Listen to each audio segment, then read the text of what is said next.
നമസ്കാരം. എന്തൊക്കെയുണ്ട് ചേട്ടാ?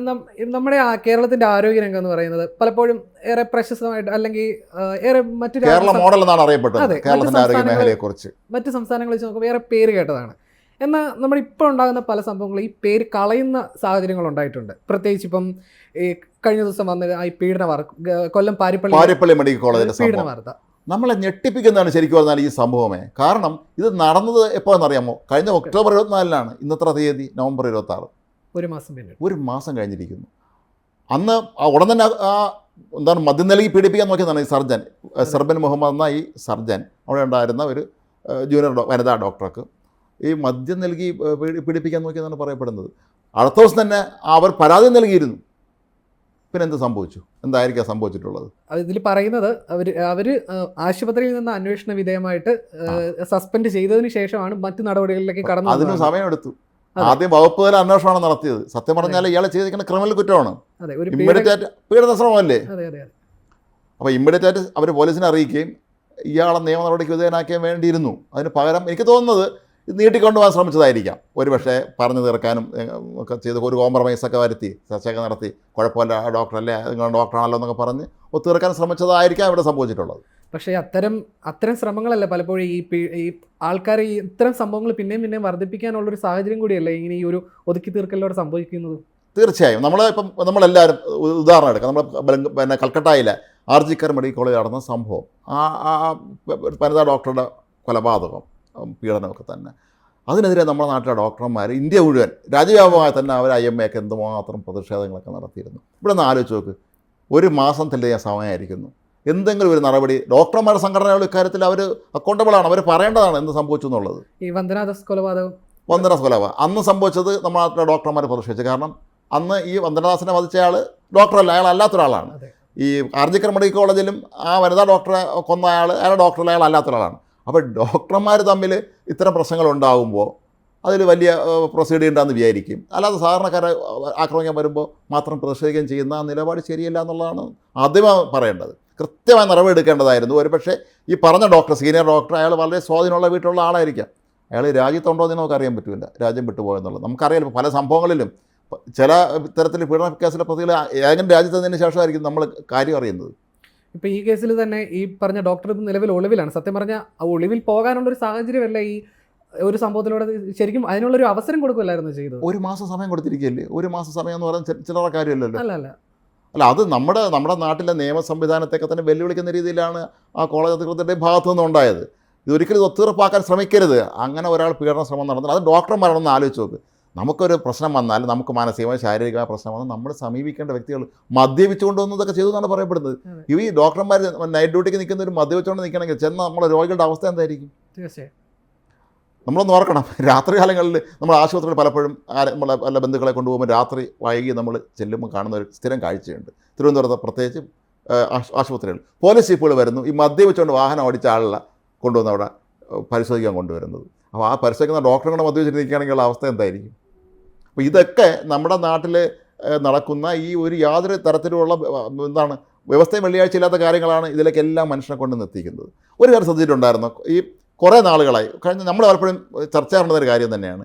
ഒരുപാട് വനിതാ PG ഡോക്ടർമാർ ആത്മഹത്യ സംഭവം നമ്മുടെ നാട്ടിൽ പലപ്പോഴും നടന്നിട്ടുണ്ട്. കഴിഞ്ഞ കുറേ കാലങ്ങളായി നടന്നിട്ടുണ്ട്. നമുക്ക് ആ ലിസ്റ്റ് എടുത്ത് നോക്കിയാൽ നമുക്കത് അറിയാൻ പറ്റും. ഇവരെന്ത് കാരണം കൊണ്ടാണ് ആത്മഹത്യ എന്ന് ആർക്കറിയാം? ഇതുപോലുള്ള ശ്രമങ്ങൾ അവിടെ നടന്നിട്ടുണ്ടോ? ഒരു സ്ത്രീയെ സംബന്ധിച്ചിടത്തോളം അവൾക്ക് നേരെ ഉണ്ടാകുന്ന ഇത്തരത്തിലുള്ള ഒരു നീക്കം വളരെ മാനസികമല്ലാതെ തകർത്തിരിക്കാൻ. ചിലപ്പോൾ പീഡിപ്പിച്ചില്ലെങ്കിൽ പോലും അങ്ങനെ ശ്രമം നടന്നാൽ പോലും അവർ വല്ലാതെ ദുഃഖിതരാവും. ഇപ്പം അതുപോലെ ഈ പറഞ്ഞതിൽ തന്നെ ഇപ്പം ഈ നമുക്ക് ഈ രാത്രി കാലങ്ങളിൽ പ്രത്യേകിച്ച് ആശുപത്രികളിൽ ഒരു തിരക്ക് കുറയുന്ന ഒരു സാഹചര്യമായിരിക്കും. ഇപ്പം ചേട്ടൻ ചൂണ്ടിക്കാണിച്ച പോലെ തന്നെ ഒരുപക്ഷെ ഈ നോക്കുന്ന ഈ ഡോക്ടർമാർ അല്ലെങ്കിൽ ഈ ഒരു മേഖലയുമായിട്ട് ബന്ധപ്പെട്ട് നിൽക്കുന്നവർ മദ്യപിച്ചിട്ടില്ല എന്ന് നമുക്ക് എന്തെങ്കിലും ഉറപ്പ് പറയാൻ പറ്റുമോ? അവർ ഈ മദ്യപിച്ചിട്ട് ഒരുപക്ഷെ അവരിൽ സംഭവിച്ചൊരു പിഴവ് സംഭവിച്ച രോഗിക്കൊരു ബുദ്ധിമുട്ടെന്ന് കഴിഞ്ഞാൽ ആരും ഉത്തരം പറയുന്നത് അല്ല. അവിടെയാണ് ഈ വിഷയമുള്ളത്.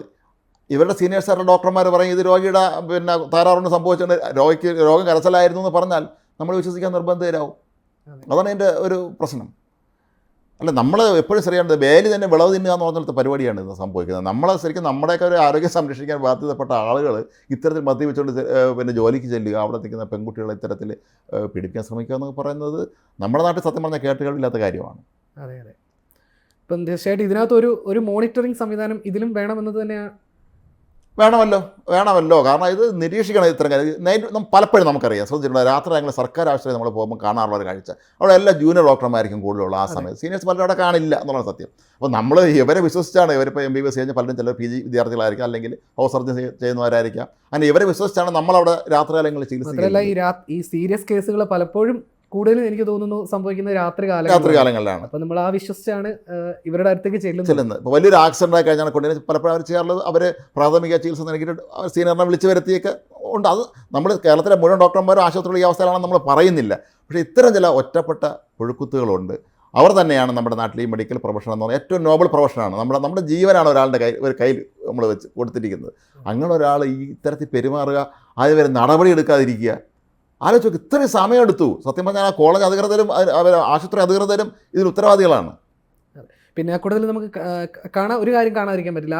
ഈ പരാതി പറഞ്ഞ ഡോക്ടറിൻ്റെ അത് പരാതി പറയാൻ കാണിച്ച ഒരു ധൈര്യം, അത് സത്യം പറഞ്ഞാൽ അങ്ങനെ ഒരാൾ മുന്നോട്ട് വരുമ്പോൾ സ്വാഭാവികമായിട്ടും മറ്റൊരാൾക്ക് സംബന്ധിച്ച് അവർക്കും ഇത് പറയാനുള്ള ഒരു അവസരം കൂടിയാണ്, അല്ലെങ്കിൽ അതിനുള്ളൊരു ധൈര്യം കൂടി പകരുകയാണ് ശരിക്കും ആ ഒരു സംഭവത്തിലൂടെ ചെയ്തതെന്നാണ് ഞാൻ മനസ്സിലാക്കുന്നത്. പലപ്പോഴും സംഭവിക്കാറുള്ളത് അറിയാമല്ലോ ജസ്റ്റിനെ, ഈ പലപ്പോഴും ഇത്തരം പീഡന ശ്രമങ്ങളൊക്കെ ഉണ്ടാകുമ്പോൾ ചെയ്യുന്നത് എന്താണ്, സഹപ്രവർത്തകർ അല്ലെങ്കിൽ വീട്ടുകാരെ പറയാം ഇതിന് വിഷയമാക്കേണ്ട, ഇത് മാനക്കേടാണ്, മോശമാണ്, അങ്ങനെ ഇങ്ങനെയൊക്കെ പറഞ്ഞ്, അല്ലെങ്കിൽ വിവാഹം കഴിച്ചില്ലാത്ത നമുക്ക് നിന്നെ ഭാവിയിൽ ഇത് കേസിന് പുസ്തകമോ പോയ അങ്ങനെയൊക്കെ ബാധിക്കുമോ എന്നൊക്കെ പറഞ്ഞ് പിന്തിരിപ്പിക്കുന്നതാണ് പലപ്പോഴും പതിവ്. ഇവിടെ മിക്കവാറും സംഭവിച്ചത് അത് തന്നെ ആയിരിക്കാം. ഇത്രയും സമയമെടുത്ത സ്ഥിതിക്ക് പതുക്കെ ഇത് എന്തെങ്കിലും ഒരു കോംപ്രമൈസ് ഉണ്ടാക്കാൻ ശ്രമം നടന്നു എന്നുള്ളത് ഉറപ്പാണ്. നമ്മൾ അതിൽ സത്യം പറഞ്ഞ് ഇപ്പം ചേട്ടൻ പറഞ്ഞ പോയിന്റുകൾ കൂടുതലും പെൺകുട്ടികളെ ആയിരിക്കും ഒരുപക്ഷെ നമ്മൾ പറഞ്ഞ് അത് അവരുടെ ഭാവി അല്ലെങ്കിൽ അവരുടെ കല്യാണ ജീവിതം ഒക്കെ പെൺകുട്ടികളായിരിക്കും ആണ് ഈ പറയുന്നതോടെ നമ്മുടെ സമൂഹം അല്ലെങ്കിൽ കുടുംബം ഒക്കെ പറഞ്ഞ് മനസ്സിലാക്കുന്നത്. എന്തുകൊണ്ട് ഇതേ ഒരു കാര്യം ഈ പറയുന്ന രീതിയിൽ ആണുങ്ങളെയും കൂടി പഠിപ്പിച്ച് വെക്കേണ്ട ഒരു കാര്യമല്ലേ അത്? നിങ്ങൾ ഇന്ന രീതിയിൽ കാണണം, ഇന്ന രീതിയിൽ ചെയ്യണം എന്നുള്ളത് അതിൻ്റെ കൂടി ഒരു ആവശ്യകതയല്ലേ? അത് ഒന്നും ആലോചിച്ച് നോക്ക്. നമ്മൾ മനുഷ്യൻ്റെ ശരീരശാസ്ത്രം പഠിച്ചവരാണ് അവിടെ ഇരിക്കുന്നത്. അവർ ഇത്തരത്തിൽ പെരുമാറുകയും അതിന് യാതൊരു തരത്തിലുള്ള സർക്കാർ നടപടി ഉണ്ടാകാതെയും ചെയ്യുക എന്ന് പറയുന്നത് വലിയ ഒരു ദുരന്തമാണ് സത്യം പറഞ്ഞാൽ. കാരണം കേരളത്തെ ലോകം വിശേഷിപ്പിക്കുന്ന കേരള മോഡൽ എന്നാണ് പറയുന്നത്. നമ്മൾ നേരത്തെ പറഞ്ഞല്ലോ, ആരോഗ്യത്തെ സംബന്ധിച്ച് കേരള മോഡൽ, കേരളമാണ് ഏറ്റവും നല്ല ആരോഗ്യ മേഖലയെന്ന്. ഇപ്പം അങ്ങനെയൊന്നും അല്ല നമുക്കറിയാം. എങ്കിൽ പോലും നമുക്ക് ഏറ്റവും മികച്ച ഡോക്ടർമാരുണ്ട്, നല്ല ആശുപത്രി സംവിധാനങ്ങളൊക്കെ ഉണ്ട്, സ്വകാര്യ മേഖലയിലും സർക്കാർ മേഖലയിലും ഒക്കെ ഉണ്ട്. പക്ഷേ അവിടെ നടക്കുന്നതെല്ലാം ഇത്തരം കാര്യങ്ങളാണ് എന്ന് പറയുമ്പോൾ നമുക്കത് സത്യം പറഞ്ഞാൽ വിശ്വസിക്കാൻ ബുദ്ധിമുട്ടായി പോകും. ഈ വാർത്ത വെച്ച് നമ്മൾ ശരി ഞെട്ടിപ്പോയിട്ടുണ്ട്. ഈ ഇത്തരത്തിലൊരു മദ്യം കഴിപ്പിച്ചിട്ട് പീഡിപ്പിക്കാൻ ഒരു ഡോക്ടർ ശ്രമിക്കുക എന്നൊക്കെ പറയുമ്പോൾ അത് ഒരു വല്ലാത്ത അവസ്ഥയാണ് നമുക്ക് കാണാൻ കഴിയുന്നത് അവിടെ. അല്ല, നമ്മുടെ ആരോഗ്യമന്ത്രി എന്നാ അറിയാം, തൊട്ടനെ പിടിച്ചവരൊക്കെ പ്രതികരിക്കുന്നതാണ്. എല്ലാ വിഷയത്തിലും ലോകത്ത് എല്ലാ കാര്യത്തിലും ചാടി എഴുന്ന് പ്രതികരിക്കുകയും കേരളത്തിലാണ് ഏറ്റവും നല്ല സംവിധാനങ്ങളുള്ളതെന്ന് പറയുകയും ചെയ്തതാണ്. അവർ വനിത കൂടിയാണ്, മാധ്യമപ്രവർത്തകരായിരുന്ന ആൾ കൂടിയാണെന്ന് ഓർക്കണം. എന്നിട്ടും ഒന്നും പറയുന്നില്ല.